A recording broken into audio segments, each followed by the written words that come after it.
महात्मा जाता है, और वो महात्मा बहुत फक्कड़ थे, पहुंचे हुए महात्मा थे, बाहर से चलते दिखाई पड़ रहे थे, पर अंदर से वो ठहर चुके थे, अंदर से वो रुक चुके थे, अंदर से उस परम उपलब्धि को वो पा चुके थे जिसको प्राप्त करने के लिए ही मनुष्य तन मिला।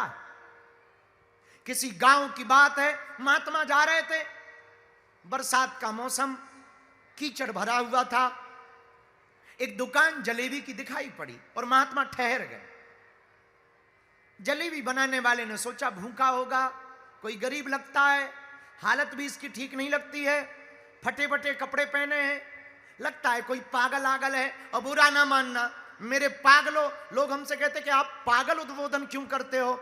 मेरे पागलों, दुनिया के लिए जो पागल हो उसे मेंटल कहते हैं, परमात्मा के लिए जो पागल हो वो सच्चा प्रेमी कहलाता है। वैसे भी प्रेमियों में और पागलों में ज्यादा अंतर होता नहीं है।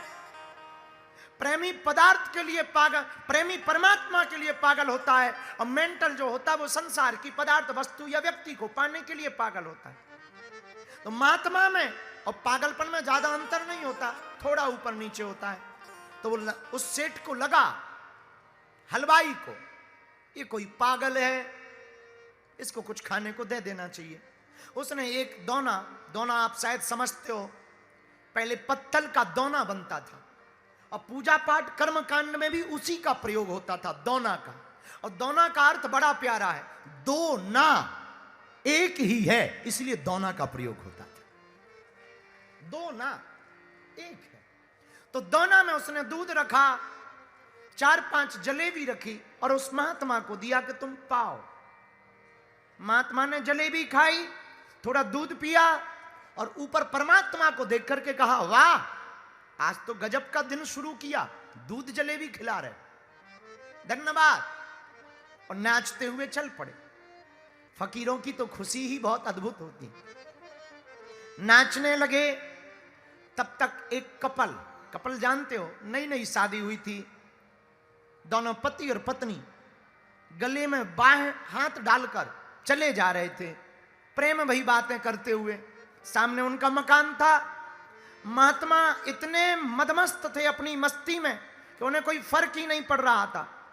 एक पानी के घट्टे में उनका पैर पड़ा, महात्मा का, उसमें पानी भरा था, और बदकिस्मती से वो पानी उचटा, और जो पति पत्नी जा रहे थे उसकी पत्नी पे गिरा, और लगाए होगी बेचारी फाउंडेशन, धुल गया मेकअप, धुल गया श्रृंगार। बाहर से दिखने वाली गोरी नारी अंदर से अमावस्या जैसी लगने लगी। तो पति का बड़ा दिमाग खराब हुआ। पति ने महात्मा को पकड़ा, जोर से चांटा मारा। शर्म नहीं आती, देख के नहीं चल सकते, ऐसे चल रहे हो। महात्मा ने कुछ नहीं कहा, फिर ऊपर की तरफ देखा, वाह पहले दूध जलेबी फिर चांटा, गजब है।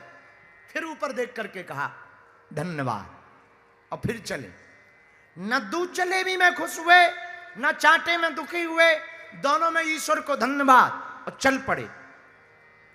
किस्मत की बात, वो पति पत्नी मकान जा ही रहे थे, सामने मकान था, ऊपर के फ्लोर में रहते थे। कुछ सीढ़ियां उसका पति चढ़ा और पैर फिसल गया और वो गिर गया, उसका कपाड़ फूट गया, ब्रेन हेमरेज हो गया। पत्नी रोने लगी। पत्नी को लगा कि हो ना हो, अभी अभी जिस व्यक्ति को चांटा मारा है महात्मा को, उसने कोई जादू टोना किया। तो वो रोती रोती अपने परिवारजनों को बताती है कि उसको पकड़ो, वो कातिल है, वो हत्यारा है, वो तांत्रिक है, वो जानकार है, जादूगर है, पकड़ो। लोगों ने पकड़ा और कहा कि तुमने ऐसा कौन सा मंत्र मारा कि अभी अभी तुम्हारी लड़ाई हुई और ये गिर पड़ा। महात्मा ने कहा कि हम कोई मंत्र अपने लिए नहीं मार सकते, इसके लिए क्या खाक मारें? हम कोई मंत्र नहीं जानते हैं, हम तो सिर्फ उसकी प्रार्थना जानते हैं। तो गांव वालों ने कहा कि अगर प्रार्थना जानते हो तो तुम्हारे ही चक्कर में इसका कपाड़ फूटा है, ये तो तय है। न तुमको ये थप्पड़ मारता, न इसका कपाड़ फूटता, कुछ ना कुछ तुमने जरूर किया। महात्मा मुस्कुराते हुए बोला कि ये बताओ इसने मुझे थप्पड़ क्यों मारा? तो पत्नी ने कहा, पागल हो, तुमने हमारे ऊपर पानी छलांग से मारी, पैर से उछा करके मारा, मेरे मुंह पे गिरा, सहज है पति को गुस्सा आएगा, इसलिए मेरे पति ने चांटा मारा।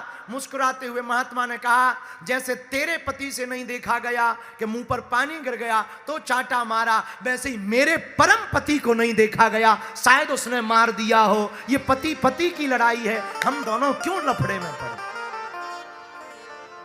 तो बाहर से तुम भले ही चलते हुए दिखाई पड़ो, अंदर से स्थिर हो जाओ, अंदर से ठहर जाओ, इतनी शांति हो जाए कि ये दुनिया के शोर का तुम पर कोई प्रभाव ना पड़े, ये दुनिया की बातों का तुम पर कोई प्रभाव ना पड़े।